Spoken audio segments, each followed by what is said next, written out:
Well, hello there. This is Jackie, TD Huynh. Do you want to bring more harmony to your family? Do you want to lower your stress and anxiety of yourself and your family member? And do you want to increase the engagement that you're getting now? Well, you're in the right place. Today is my fourth day of my 30-day Facebook Live challenge. And welcome, I'm glad you're here. If you haven't seen the first three, please go back. I've actually changed it to public, so share it with your friends. Even if they're not a friend on my list, they can still see it. So again, my name is Jacqueline T.D. Huynh, and I'm the owner of Integrative Minds. What I do is I help people become the leader of their family, of their business. And my dream is that we all have fun in the process and that we can create an amazing harmony with each other. And that's what my 3-month program is all about. So we've covered a lot of things in the last 3 days, and we're going to cover more in the next few weeks. And today I have a really good topic. It's about button pushing and why you should thank someone for pushing your button, and that it's the best thing that has ever happened for you, really, that they pushed your button. So, before I get into that, I want to say that all of the techniques and the foundation work that I talk about, I reference it to parents, but I want you to know that if you are a single parent, it will still work for you. I am a single mom, and my ex-husband and I are not on the same page. And yet, when he's not on the same page, it doesn't matter. You can still make it work if you are the solid one. Hi, Virginia. You are the solid one, and you hold that place as the leader for your children. It doesn't matter what else the world is, because you're building their resilience and you're showing them the example that they should be. And don't ever think that one person can't make a difference or make a change in this world, in this mass, or even just make a change for your child. I mean, think of Madame Teresa, think of Gandhi, MLK, Abraham Lincoln. All these people made a difference, and it was only one of them. I want you to know that you are here for a purpose and to make a difference in someone's life. And that might just be your child, but that's still a life. And everyone is valuable. You are good enough. And the purpose on this earth may not be the effects of the Gandhi or the MLK or the JFK, but you are the Gandhi to your children and your partner and probably many other people in your life that you don't even realize how much you touch them. Okay, so let's get to the topic of today: why thanking someone for pushing your button is the best thing ever for you. So let me ask you this question. What is the difference between a reaction and a response? Well, the answer is 5 seconds. Why? Because that's the difference it takes for us to kind of think. What is button pushing anyways, really? I mean, we use that term often. You pushed my button. He pushed my button. But how many of us have said that our kids really push our button, right? They know how to do it. I think if anything, they almost know how to do it too good. But what are those buttons that we have, and what happens when they're pushed? And really, you have to ask yourself, what's the most important thing is, how can you work towards changing these reaction to them, right? Because a button is something that gets you angry or upset, or causes you to react, and you react in a way that you don't even feel very good afterwards. It's like you were out of your body. It wasn't even who you really are. And a lot of people say that, like, that wasn't me. So if I say or do something and it makes you feel really bad, you have a button, and I just pushed it. I didn't create it. I only pushed it. So button pushing, when you think about it, is all about you.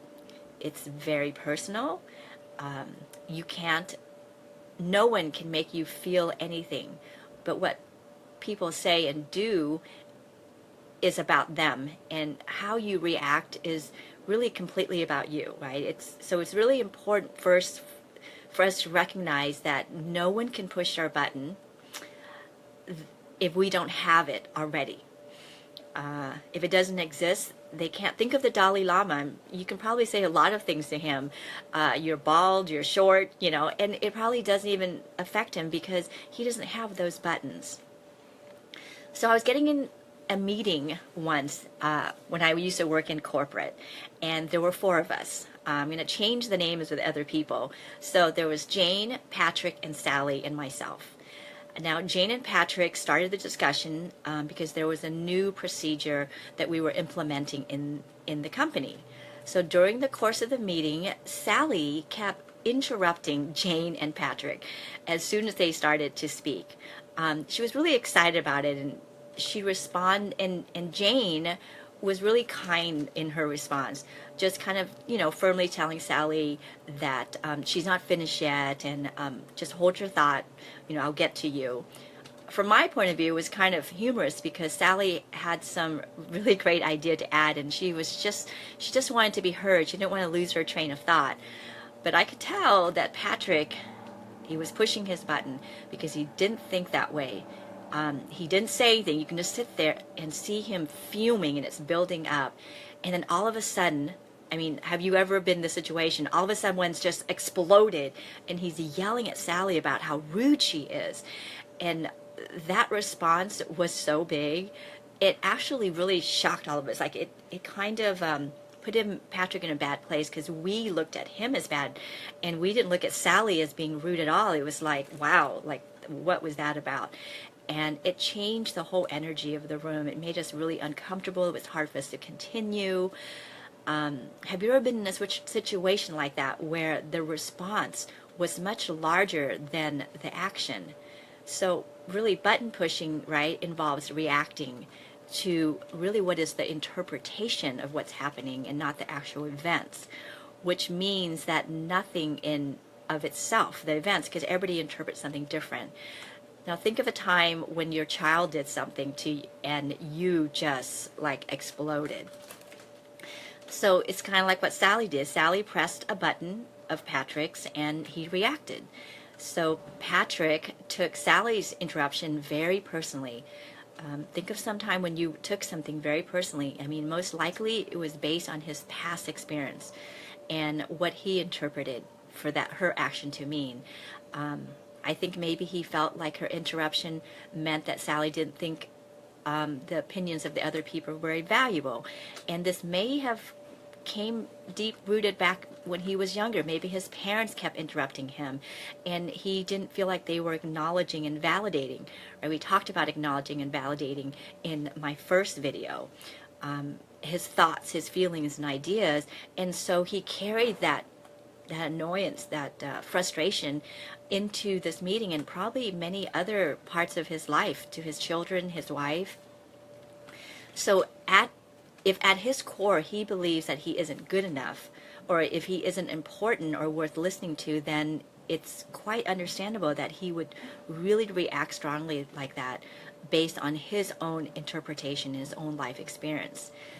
But like Jane, in contrast, she kind of responded objectively, and it was very appropriate how she responded. She didn't take it personally. So as parents, how many of you have realized your children seem to know every single button you seem to have, and they can easily push at least once at a time, more than once sometimes. I know my children have tested my patience many times. And so, you learn to respond objectively by, instead of taking things personally and reacting emotionally.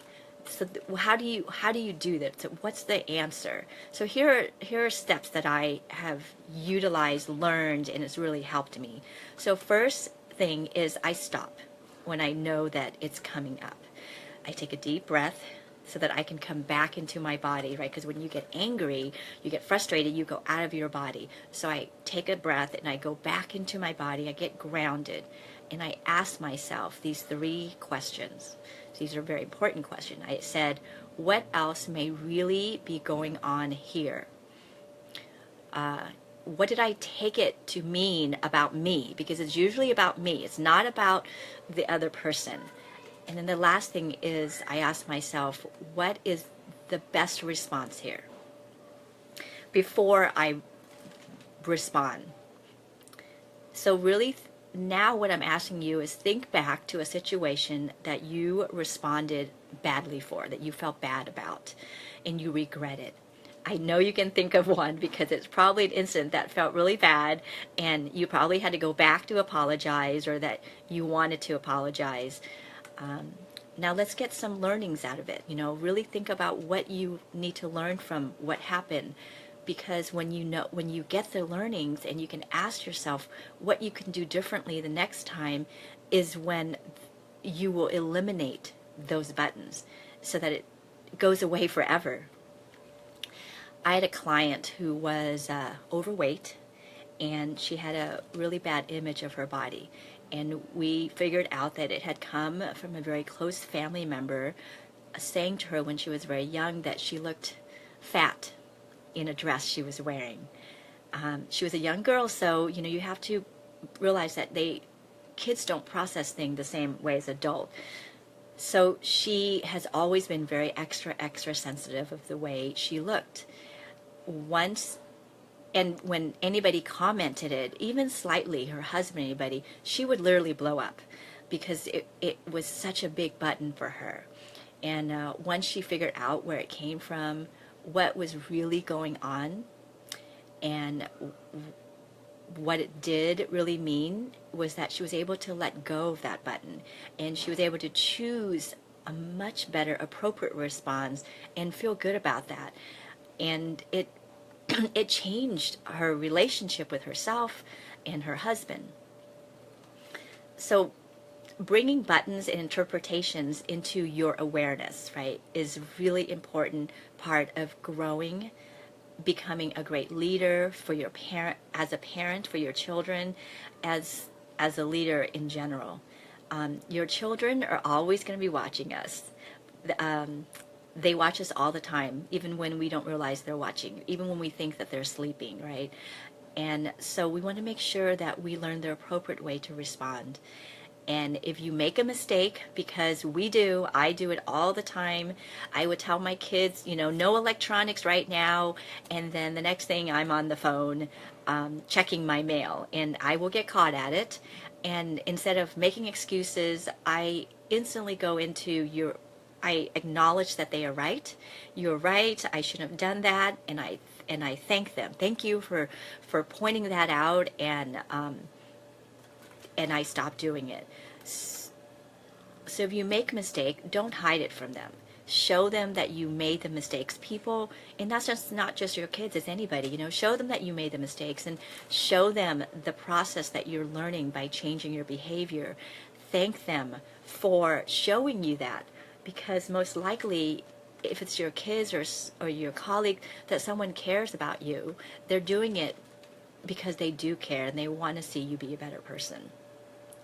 I believe our children really love us and they want the best for us, and they're not pushing our buttons to make us mad, even though sometimes it seems like it. They're really doing it so that we can become better parents, a better leader, and a better human being. And I tell my children now that they have the reign to tell me if I'm doing or saying anything or that doesn't feel good to them. A few weeks ago I was getting really frustrated and I didn't even realize it, and my tone had changed, and sometimes you don't realize it. And my 9-year-old son said, "Mom, watch your tone." And that's our code phrase, watch your tone. And you can make your own code phrase, or you can use mine, the one that we use, watch your tone. So that's the sign. That's the code word for me to really instantly come back into my body, right? Because like I said, we're out of our body when we're frustrated. So that's the code word to go take a deep breath and ground yourself to the ground. Come back to your body. Take control of your feelings, because that's the only way that we have complete control of it, of what we say, of what we do. So that's what I did. I came back into my body. I became fully conscious and aware of what was happening. I instantly apologized to him, and then I thank him for noticing that and helping me grow. And I corrected my tone, my demeanor, and we laughed about it so that it changed the whole energy, and the room shifted into something much lighter and happier. And he learned something, and I learned something. So the more you practice doing this, the quicker you eliminate all those buttons, and the more you're going to grow. And the amazing result is you're going to actually feel better, because as you release all of these stress and anxiety, your life is going to be better, and you're going to realize how much lighter you are, and you're not going to be as sick, because over 90% of diseases have the root cause of stress and anxiety. So this is a way for you to learn and grow and not get sick. So instead of blaming, so to sum it all up, so instead of blaming another person for pressing our button, why not consider thanking them for the opportunity to understand ourselves better, and for the chance for us to learn and grow and learn and grow to be a better person. So that's my tip for the day, and I hope that you will tune in tomorrow for my next tip. I will be coming back live at 5 p.m. tomorrow, and then every day after that I'm going to be coming on at noon. So mark your calendar, 5 o'clock tomorrow, noon after that, for 30 days. Thank you very much. If you found this to be helpful, please share it. Make your comments in the comment section, even after the video, and I will see you tomorrow. Thank you for joining. Thanks, Dean. Thanks, Elaine.